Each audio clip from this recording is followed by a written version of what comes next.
tusinkanye abakulembeze ba stage zonna mu Kampala n'emiriraano ng'ekigendererwa ekikulu kibadde kyakubayitira mu nteekateeka Executive Director wa KCCA ze yakoze oba okulungamya kwe yatulungamizza engeri gye tulina okutambuzaamu emirimu era okusookera ddala njagala okwebaza ekitongole kya KCCA naddala Executive Director olw'ekiwandiiko ekyo kye yakoze.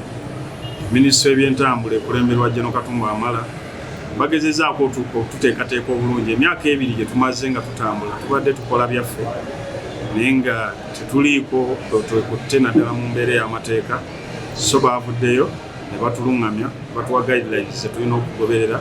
Bye tubadde tukola tubadde tubikola ku lwaffe, naye kati ate tufunye ekiwandiiko ekirungi ekigenda okutunyweza era ekiwandiiko kino kye kimu ekigenda okuzuukusa okuddamu okwewandiisa tufune data wa buli ddereeva ne kondakita ku buli stage kwava n'emmotoka gy'avuga.